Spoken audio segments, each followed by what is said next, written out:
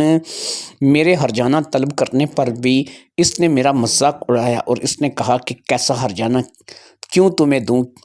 یہ میری محنت کی کمائی ہے، میں نے کمایا ہے، اس لیے اس نے مجھے کچھ بھی دینے سے صاف انکار کر دیا۔ اب ایسا ایک ہی بات ہو سکتی تھی کہ یا تو پھر میں اس سے ہرجانہ لیتی یا میں اس سے ہرجانہ لیتی یا پھر میں اپنا بدلہ لیتی۔ لہٰذا میں نے اس سے اپنا بدلہ لے لیا۔ میں نے 4 گولیاں اس کے سینے میں ماری ہیں جو کہ اب یہ دوبارہ نہیں اٹھے گا۔ آپ لوگ مجھے ڈھونڈنے کی کوشش مت کیجیے گا، میں بھی آپ کو شاید اب نہیں ملوں گی۔ میں کون ہوں، میرا نام کیا ہے، مجھے لوگ کیسے جانتے ہیں، میں اس کو کیسے جانتی ہوں، ان تمام باتوں کا ایک ہی جواب ہے کہ شاہینہ۔ شاہینہ کون ہے؟ یہ آپ لوگوں سے چھپا ہوا کریکٹر نہیں ہے، آپ لوگ شاہینہ کو اچھے طریقے سے جانتے ہوں گے۔ بہرحال میں نے اس سے اب اس دنیا سے اٹھا دیا ہے اور اب آپ مجھے تلاش کرنے کی کوشش مت کیجیے گا کیونکہ میں بھی آپ کو نہیں ملوں گی۔ اس کے پاس جتنا پیسہ تھا وہ میں نے لے لیا ہے اور اب اس پیسے سے ایک نہیں میں ہزاروں شکلیں بدل سکتی ہوں۔ میں کہاں پر ہوں، کہاں رہوں گی، کیسے رہوں گی، اس بات کا ظاہری بات ہے کہ اب آپ لوگوں کو کوئی تعلق نہیں ہونا چاہیے۔ ویسے بھی آپ لوگوں نے تو خود کہا تھا کہ زندہ ملے یا مردہ ملے آپ کو مل جائے، تو یہ آپ کا مجرم تھا، آپ کو زندہ نہیں ملا، مردہ مل گیا، تو مردہ ملنے سے اب آپ کا کیس تو ختم ہو گیا اور آپ نے تو کھلی چھوٹ دی تھی کہ اسے کوئی بھی مار دے، اس لیے اسے میں نے مار دیا۔ لہٰذا یہ ہے کہ اسے مارنے سے مجھے کچھ فائدہ ہو گیا اور اس فائدے کے بلبوتے پر میں اب یہاں سے جا رہی ہوں۔ مجھے آپ ویسے پکڑنے کی کوشش بھی کیوں کریں گے کہ آپ کا خود کا اعلان تھا کہ اسے مار بھی دو تو ہم اس کے آگے نہیں آئیں گے۔ لہٰذا میں شاہینہ ہوں اور آپ لوگ مجھے جانتے تو ہوں گے، مجھے اپنی پہچان کرانے کی ضرورت نہیں ہے۔ اس کے خط کے آخر میں شاہینہ کے اپنے دستخط تھے۔ سکینہ شاہینہ کا نام سن کر کے نہ صرف کہ چونک پڑی تھی بلکہ وہ اپنی بہن کی اس حرکت کو دیکھ کر کے بڑی افسردہ تھی کہ آج بھی اس کی بہن نہیں بدلی اور آج بھی انہی راستوں پہ ہے کہ جن راستوں پر وہ پہلے چل رہی تھی۔ صدف اور ربیہ اپنی ماں سے لپٹی کھڑی تھیں، وہ لاش وہاں سے لے جائی جا چکی تھی اور اسی طریقے سے وہ لوگ اپنے گھر آ گئے تھے۔ ان کو ایک بات کی تسلی تھی کہ جو شہاب اب ان کی زندگی پر مسلط تھا، جو منظور حسین ان کی زندگی پر مسلط تھا، اب وہ اس دنیا میں نہیں رہا تھا۔ وہ نہیں رہا تھا تو ان کے چہرے پر مسکراہٹ تھی۔ اب وہ ایک سٹریس جو کہ ان کے چہرے پر نظر آتا تھا، ایک پریشانی جو ان کے چہرے پر نظر آتی تھی، وہ اب ختم ہو چکی تھی۔ اس بات کو محسن نے بھی نوٹ کیا تھا، لہٰذا محسن بھی اب اس بات کو لے کر کے خوش تھا کہ چلو شہاب کے چلے جانے سے یہ اب پریوار ایک دفعہ پھر خوشی کی لہر اس پریوار میں دوڑ گئی ہے۔ سب لوگ خوش تھے۔ ربیہ کی شادی کے دن بھی طے ہو چکے تھے، محسن کی اپنی شادی بھی صدف کے ساتھ طے ہو چکی تھی، سب لوگ ہنسی خوشی اپنی زندگی کو گزار رہے تھے۔ لہٰذا سب لوگوں نے یہی فیصلہ کیا تھا کہ اب کوشش یہی کریں گے کہ ایک دوسرے کی زندگی میں خوشی نہ دے سکیں تو کسی کو دکھ یا تکلیف بھی دینے کی کوشش نہ کریں۔ اسی طریقے سے سب لوگ ہنسی خوشی اپنی زندگی کو گزارنے لگے۔ یہ قصہ ختم ہو چکا تھا، پھر ربیہ کی شادی ہو گئی اور اسی طریقے سے محسن نے صدف کے ساتھ شادی کر لی۔ سب لوگ اپنے گھر میں ہنسی خوشی زندگی گزار رہے تھے۔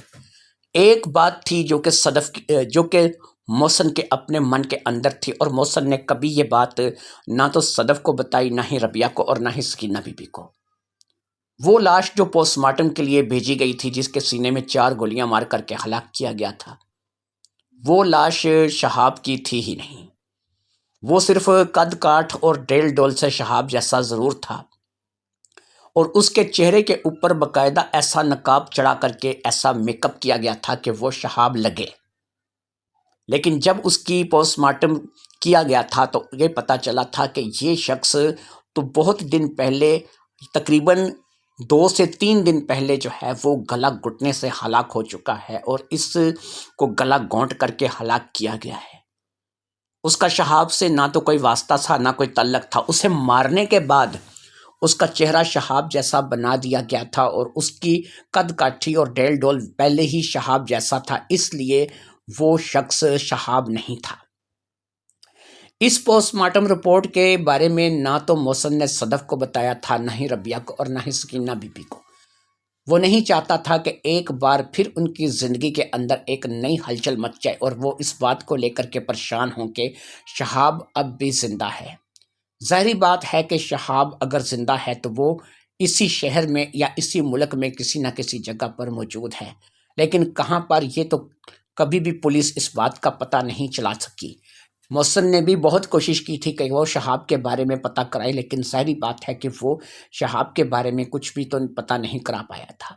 ویسے بھی یہ ایک ایسا ملک ہے کہ یہاں پر پیسہ خرچ کر کے شکلیں بھی بدلی جا سکتی ہیں اور اپنے شناختی کارڈ اور اپنے باقی آئیڈینٹیوں کو بھی تبدیل کیا جا سکتا ہے، لہٰذا ہو سکتا ہے کہ اب وہ کسی نئی آئیڈینٹی کے ساتھ اسی ملک میں گھوم رہا ہو اور ہمیں پتہ تک نہ ہو۔ اس نے اپنے آپ کو تبدیل کر لیا ہو اور ہمیں بالکل اس کے بارے میں خبر تک نہ ہو، اس لیے کچھ پتہ نہیں تھا۔ یہی وہ باتیں تھیں جو اس وقت محسن سوچ رہا تھا، لیکن ظاہری بات ہے وہ صدف کو یا کسی اور کو یہ باتیں نہیں بتا سکتا تھا، اس لیے اس نے خاموشی اختیار کر لی اور اسی میں شاید سب کی بہتری تھی۔ گھنٹی بجتی چلی گئی۔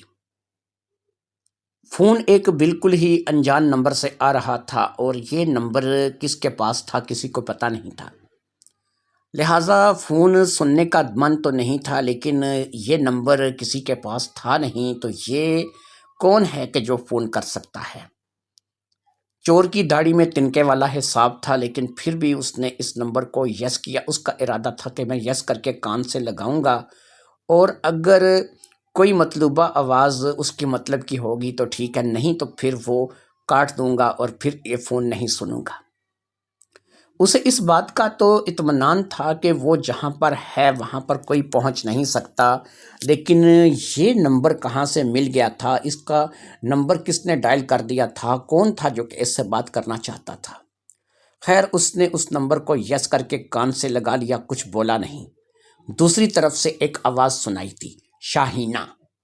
جب اس نے یہ لفظ سنا تو اس نے کہا کہ تم؟ اس نے کہا ہاں منظور، میں شاہینہ بول رہی ہوں اور مجھے پتہ ہے کہ تم کہاں پر ہو۔ اگر تمہارا یہ نمبر میرے پاس ہو سکتا ہے تو پھر تم اپنا نیا ٹھکانہ جہاں پر تم اس وقت موجود ہو، کیا تم جانتے ہو کہ مجھے اس کے بارے میں پتہ نہیں ہوگا؟ اس نے کہا میں مانتا ہوں، تم میری ساتھی رہی ہو، اس لیے میں مانتا ہوں کہ تم میرے بارے میں پتہ کرا سکتی ہو اور تمہیں پتہ ہے کہ میں کیا کیا راستے اختیار کرتا ہوں اور کہاں پر ہو سکتا ہوں۔ بہرحال بتاؤ مجھے فون کیوں کیا؟ اس نے کہا پولیس تو کتوں کی طرح تمہیں تلاش کر رہی ہے اور تمہاری بو سونگتی پھر رہی ہے، لیکن مجھے پتہ ہے کہ تم نے کیا طریقہ کار اختیار کیا ہے۔ صرف میرے علاوہ کوئی اور نہیں جانتا کہ تمہارا ٹھکانہ کون سا ہے، لہٰذا اب صرف اتنا کہوں گی، کیا اب بھی میں تمہاری ساتھی ہوں یا پھر میں پولیس کو اطلاع کروں اور تمہارے نہانے کے بارے میں بتا دوں؟ اس نے کہا نہیں، تم نے کوئی ایسا کام نہیں کرنا اور میری رہنے کی جگہ کے بارے میں پولیس کو نشاندہی نہیں کرو گی، تم اب بھی میرے ساتھی ہو۔ اس روز بھی یقین کرو میں تمہیں لے کے نکلنا چاہتا تھا، لیکن امین نے اتنی مہلت نہیں دی اور پولیس سر پہ پہنچ گئی، لہٰذا مجھے اکیلے بھاگنا پڑا۔ اس بات کا مجھے ہمیشہ افسوس رہا۔ میں یقین کرو کہ تمہیں لے کر کے پریشان تھا، لیکن میں کیا کرتا کہ میرے پاس اس وقت کوئی چارہ کار نہیں تھا، پولیس کے سامنے آنے کی میری ہمت نہیں تھی۔ چلو ٹھیک ہے، میں تمہاری بات مان لیتی ہوں کہ تم نے میرے ساتھ دھوکہ نہیں کیا اور پیسے اور زیورات لے کر کے تم بھاگے، لیکن تم مجبور ہو کر کے بھاگے۔ لیکن اب مجھے بتاؤ کہ کیا تم مجھے مل سکتے ہو اور میرے ساتھ تمہاری بات چیت ہو سکتی ہے؟ ہاں فون پہ تو ہو رہی ہے، لیکن اگر تم مجھ سے ملنا چاہتی ہو یا مجھ سے بات چیت کرنا چاہتی ہو تو اگر تم جانتی ہو کہ میں کہاں پر ہوں تو تم یہاں آ جاؤ، میں تمہیں ملنا چاہتا ہوں۔ اس نے کہا ٹھیک ہے، تم قبرستان میں پہنچو، میں تمہیں ملتی ہوں، اور ہاں میں نے تمہارے لیے ایک تحفہ لایا ہے جو کہ تمہیں پسند آئے گا۔ کیسا تحفہ؟ جب تم قبرستان میں پہنچو گے تو پھر تم اسے دیکھ کر کے خوش ہو جاؤ گے اور تمہیں واقعی شاہینہ کی ذہانت پر فخر ہوگا اور تمہیں اس بات کا ذرا ملال نہیں ہوگا کہ شاہینہ جیسی ساتھی کا انتخاب کر کے تم نے کوئی غلطی کی ہے۔ اس نے کہا ٹھیک ہے، میں آتا ہوں۔ تھوڑی ہی دیر میں وہ پرانا قبرستان جہاں پہ اس وقت لوگوں کی آمد و رفت تقریباً نہ ہونے کے برابر تھی، وہاں سے ایک راستہ ابھرا۔ یہ راستہ ایک دروازے کی شکل میں تھا اور یہ دروازہ جو ہے یہ کسی سرنگ کا معلوم ہوتا تھا۔ یہ کوئی کمپیوٹر سے ایٹومیٹکلی ایسا دروازہ تھا جس کو یہاں سے اچانک سے زمین سے ابھارا گیا تھا۔ جیسے ہی یہ دروازہ ابھرا، تھوڑی ہی دیر میں اس دروازے کے راستے چلتا ہوا شہاب باہر آ گیا۔ شہاب نے اپنے سامنے شہینہ کو دیکھ لیا تھا، اگرچہ شہینہ کی عمر اس وقت کچھ زیادہ ہو چکی تھی لیکن اس کی چاقو چبند ہونے میں کوئی شک نہیں تھا۔ شاہینہ نے ایک چست لباس پہن رکھا تھا اور اس کے اوپر اس نے کمال کی ادا یہ تھی کہ اس نے اپنے بال اسی سٹائل میں بنا رکھے تھے جیسے وہ پہلے ایک عجیب سے سٹائل میں اپنے کمانڈو ٹائپ کے بال بنایا کرتی تھی۔ شہاب اسے دیکھ کر کے خوش ہو گیا تھا، لہٰذا اس نے بھی اس چیز کو نوٹس کر لیا تھا کہ شہاب کی غلطی نہیں تھی، شاید واقعی میں شہاب نے اسے غلط چھوڑا تھا، یعنی شہاب واقعی پولیس کے ہاتھوں مجبور ہو کے نکلا تھا۔ اب اس نے آگے بڑھ کر کے شہینہ کو اپنے گلے سے لگا لیا اور اس سے پوچھا کہ ہاں سناؤ، میرے لیے کیا گفٹ لائی ہو؟ اس نے کہا یہ دیکھو۔ اب شہاب کی نظر ایک طرف پڑی تو اس نے دیکھا کہ اسی کے قد کاٹھی کا لمبا دڑنگا ایک انسان تھا جس کے چہرے پر ویسا ہی نقاب تھا جیسا کہ شہاب کا اپنا چہرہ تھا، اور اس کے ساتھ اس کے چہرے پر ایسا رنگ روپن بھی کیا گیا تھا کہ وہ بالکل شہاب ہی لگ رہا تھا۔ شاہینہ نے کہا کہ اس کے سینے میں نے 4 گولیاں ماری ہیں، یہ کچھ ہی دنوں میں یا ایک آدھ دن میں پولیس کو مل جائے گا، پولیس اسے شہاب سمجھ کر کے دفن کر دے گی اور اس طریقے سے صدف، ربیہ اور سکینہ کی زندگی سے تمہارے معاملات ہمیشہ کے لیے ختم ہو جائیں گے۔ شہاب نے کہا ایسا بھی تو ہو سکتا ہے کہ اس لاش کا پوسٹ مارٹم کیا جائے اور پتہ چلے کہ اس کی موت کی وجہ کچھ اور ہے۔ اس نے کہا کچھ بھی ہو، لیکن بہرحال یہ تمہاری پہلی بیوی اور تمہاری یہ دوسری بیوی یہ اس قدر زیادہ ذہین نہیں ہے کہ یہ ان کاموں کو سمجھ پائیں گے، اور ہاں اگر کسی کو اس بات کے بارے میں پتہ چل بھی گیا تو ہو سکتا ہے کہ وہ اس بات کو لے کر کے خاموش ہو جائے کہ چلو یہ فیملی تو اطمینان سے سوئے گی، اب اس کو اس بات کا ڈر تو نہیں رہا کہ شہاب زندہ ہے یا شہاب آئے گا۔ اس قسم کی باتیں وہ لوگ سوچ سکتے ہیں۔ شہاب نے کہا یہ اچھا کیا، اس کو یہاں سے تھوڑا دور ڈالو تاکہ ہمارے خفیہ راستے کے بارے میں کسی کو علم نہ ہو سکے۔ دونوں نے اسے اٹھا کر کے تھوڑا سا ایک اور جگہ پر کر دیا اور پھر اس کے بعد وہ اس خفیہ راستے سے اندر داخل ہو گئے۔ وہ خفیہ راستہ ایک سرنگ کی طرح تھا جس کو باقاعدہ طور پر ایک کمپیوٹر میکنیزیم کے ساتھ چلایا جا رہا تھا۔ یہ ایک اندر بنی ہوئی ایک بہت ہی خوبصورت اور حسین و جمیل غار تھی جس میں مختلف سائنسی آلات لگے ہوئے تھے، اور پھر اس سرنگ کے ذریعے سے وہ لوگ ایک بہت بڑے تہہ خانے کے اندر پہنچ گئے۔ یہ ایک بہت بڑا ہال تھا جو کہ بہت بڑا تہہ خانہ بھی کہہ سکتے ہیں، بہت بڑا ہال۔ یہاں پر دنیا کی ہر آسائش موجود تھی، ہر سہولت موجود تھی، ٹی وی چل رہے تھے، فریج لگی ہوئی تھی، صوفے پڑے تھے، بیڈ پڑے تھے، کسی قسم کی کسی چیز کی کمی نہیں تھی۔ ایک طرف ایک صندوق تھا جس میں وہ کروڑوں روپے پڑے تھے کہ جو اب تک شہاب نے اکٹھے کیے تھے، اور وہ کروڑوں روپے ظاہری بات ہے کہ وہ اپنے ساتھ ہی لے کر کے آیا تھا۔ باقی اس نے نہ صرف کہ نقد رقم لے کر کے اس کوٹھی کا سودا کر دیا تھا، گاڑیوں کا سودا کر دیا تھا، اور اپنی جو دکانیں اس کی تھیں اس نے وہ سودا کر دی تھیں، اور اسی طریقے سے اس نے اپنے تمام تر پراپرٹی کو سیل کر دیا تھا۔ اس کے لیے اس نے نقد رقم لے لی تھی، اور نقد رقم جو بھی اسے اس وقت مل پائی تھی وہ اس نے لے لی تھی اور تمام تر پراپرٹی کو سیل کر دیا تھا۔ 10 یا 15 دن میں یا مہینے بھر میں زیادہ سے زیادہ وہ لوگ جو کہ اس کے نئے مالک تھے، جن کے پاس شہاب کے دستخط شدہ کاغذات موجود تھے، وہ باقاعدہ قانونی طور پر قانون سے رابطہ کریں گے اور اس جگہ پر قابض ہو جائیں گے، لہٰذا یہ جگہ نہ تو صدف کو ملے گی، نہ ہی سکینہ کو، نہ ہی ربیہ کو، اور نہ ہی کسی اور کو ملے گی۔ ایسا ہی ہونا تھا، اور یہ ساری دولت کیونکہ اس نے نقد اکٹھی کی تھی اس کو لے کر کے یہ آ کر کے یہاں بیٹھ گیا تھا۔ جس کلونی کی کوٹھی میں یہ رہائش رکھے ہوئے تھا،